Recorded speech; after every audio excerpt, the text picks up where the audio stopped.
Besti, insya Allah puasanya hari ini masih lancar ya. Alhamdulillah.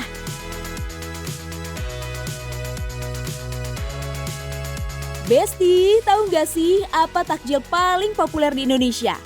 Yap, kolak. Tak sekedar enak, zaman dulu konon kolak dijadikan media untuk berdakwah oleh para ulama. Ada anggapan yang beredar di masyarakat tentang asal-muasal kolak. Katanya dulu saat masyarakat Jawa belum mengenal Islam dengan baik, para ulama memilih metode yang relatif mudah dan sederhana, yakni dengan menggunakan medium makanan. Filosofi kolak diperoleh dari setiap elemen yang ada di dalamnya, mulai dari kata kolak sendiri yang merujuk pada Khalik, berarti pencipta yang menunjuk pada Allah Subhanahu wa Ta'ala. Di luar benar tidaknya cerita ini, tetap saja kolak selalu hadir sebagai makanan takjil. Oh ya, selain bahan tadi, salah satu campuran kolak adalah labu. Dan labu ini salah satu bahan pangan yang disebutkan dalam Al-Quran loh. Allah berfirman dalam surah As-Safaat ayat 146 yang berbunyi, "Dan kami tumbuhkan untuk dia sebatang pohon dari jenis labu."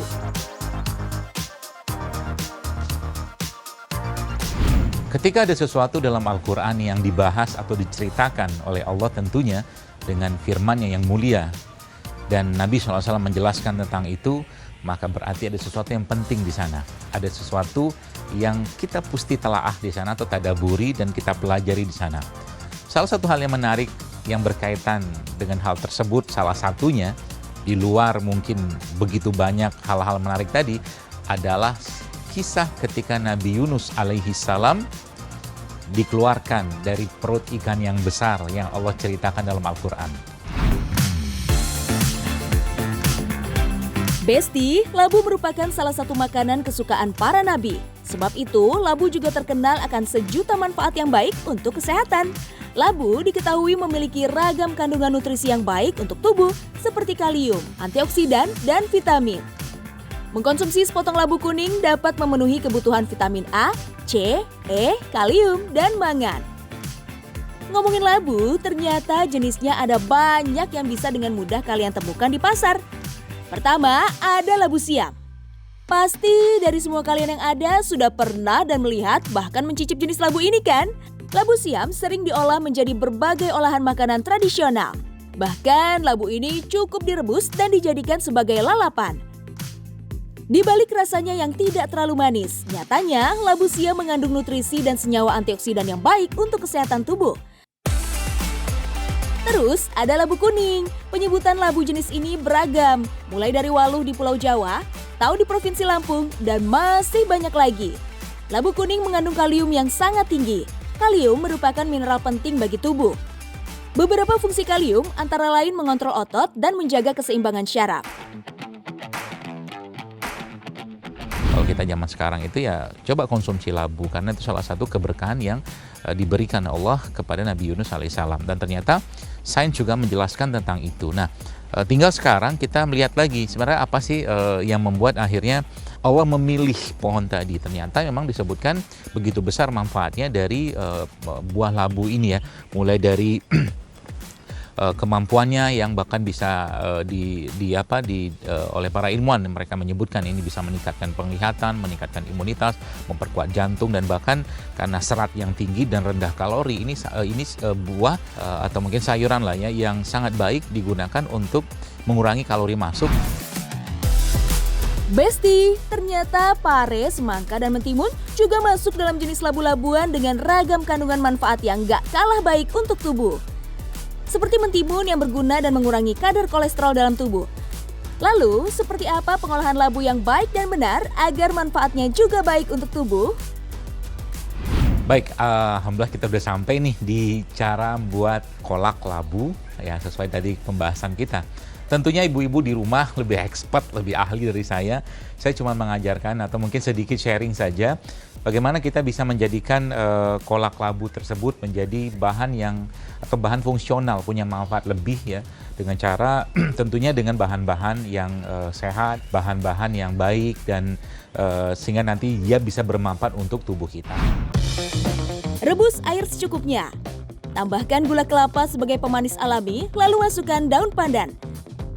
Setelah itu, campur kolang-kaling, potongan labu, ubi, dan pisang. tunggu sampai kuah mendidih. Terakhir, tambahkan sedikit garam.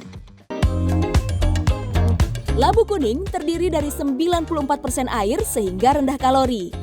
Kandungan beta-karotin labu kuning juga merupakan antioksidan yang diperlukan oleh tubuh yang menghasilkan vitamin A. Antioksidan pada labu kuning bisa mencegah radikal bebas yang masuk ke tubuh. Radikal bebas adalah molekul yang dihasilkan melalui proses metabolisme di dalam tubuh yang bisa memicu sejumlah penyakit serius. Nah, ini kolak sehat ya, Masya Allah ya. Isinya ya Masya Allah. Oke, kita ambil ya hasil masakan atau kolak sehat kita. Masya Allah. Besti, kombinasi olahan labu kuning dengan ubi jalar sangat baik untuk dikonsumsi. Olahan ini bermanfaat mengatasi terjadinya sugar craving atau sakau gula. Sakau gula adalah kondisi seseorang yang kecanduan dengan rasa manis. Stres atau emotional eating dapat memperburuk kondisi kesehatan dan bisa mengubah mood kapan saja, bisa stres seketika dan sebaliknya bisa happy seketika. Efek lainnya yaitu sakit kepala kalau tidak makan makanan manis, seperti kecanduan lainnya. Penderita sakau gula akan merasa tidak enak badan dan merasa pusing, cemas, dan bahkan bad mood ketika tidak mengkonsumsi gula. Ya, sebagaimana labu secara umum ya, kita tahu kalau kita mengolah kolak ya kita bisa menggunakan gula ya, gula aren, gula seperti itu atau gula merah atau gula kelapa. Ya, gula salah satu sumber karbohidrat yang baik ya bagi tubuh kita. Kemudian labunya juga sumber karbohidrat dan dia rendah kalori dan tinggi serat. Kemudian tadi sudah saya sampaikan termasuk adanya karoten yang ada pada labu kuning terutama dalam hal ini yang membuat labu itu juga sangat baik untuk menajamkan penglihatan dan menguatkan kulit juga. Ya, kalau mungkin bahasa sekarang mengglowingkan ya kulit. Ya, ubi-ubi secara umum kan karbohidrat. Jadi ketika kita nanti ada labunya, ada umbinya ya, ada mungkin rempah-rempah atau rimpang ya seperti jahe, kayu manis, pandan.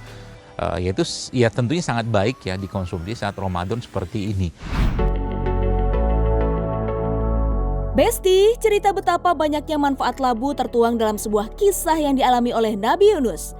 Ketika beliau ditelan ikan, kemudian beliau berdoa dalam surah Al-Anbiya yang berbunyi, "Tidak ada Tuhan selain Engkau, sesungguhnya aku termasuk orang-orang zolim." Seketika Nabi Yunus diselamatkan dan dikeluarkan oleh Allah dari perut paus. Namun begitu Nabi Yunus terlempar di tanah yang tandus sehingga beliau kelaparan. Kemudian Allah menumbuhkan sebuah pohon yaktin. Maka dia ditelan ikan besar dalam keadaan tercela. Maka sekiranya ia tidak termasuk orang yang banyak bersikir, niscaya ia akan tetap tinggal di dalam perut ikan itu sampai hari berbangkit. Kemudian kami lemparkan ia ke daratan yang tandus sehingga ia sakit. Kemudian untuknya kami tumbuhkan pohon yaktin.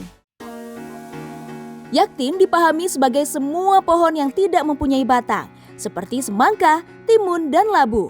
Labu dipilih Allah karena berbeda dengan tumbuhan lainnya. Labu dikenal memiliki banyak keistimewaan yang cocok dengan kondisi Nabi Yunus saat itu. Pertama, daun labu lebar, sehingga bisa melindungi Nabi Yunus dari terik matahari. Kedua, daun labu tidak disukai lalat, sehingga bisa melindungi Nabi dari gangguan serangga. Selanjutnya, buah labu bisa dimakan tanpa harus menunggu matang, sehingga bisa dimakan kapan saja. Keempat, buah labu mudah dipetik karena menjalar ke tanah, sehingga Nabi Yunus tidak harus memanjat dalam kondisi yang lemas dan buah labu bisa menghilangkan haus. Ada apa dengan labu? Sampai Al-Quran menyebutkan ya hal yang seperti itu. Ternyata dalam riwayat lain, Anas bin Malik radhiyallahu anhu pernah menyebutkan bahwa beliau radhiyallahu anhu pernah bersama Rasulullah SAW dalam sebuah katakanlah jamuan, dan saat itu Nabi mengkonsumsi makanan yang terbuat dari labu seperti sup labu lah, dan sup itu dihabiskan oleh Rasulullah SAW dan subhanallah, masya Allah, akhirnya sejak itu Anas bin Malik radhiyallahu tidak pernah meninggalkan labu lagi. Di bulan Ramadan seperti ini ya kita sejatinya lebih memperbanyak ibadah, dan salah satu caranya adalah dengan mengurangi kalori yang masuk. Tapi kita butuh kenyang lebih lama, dan salah satunya sarana yang kita bisa pakai adalah labu, karena labu tinggi serat dan rendah kalori. Gak nyangka ya Besti, sebegitu istimewanya buah labu ini. Masya Allah.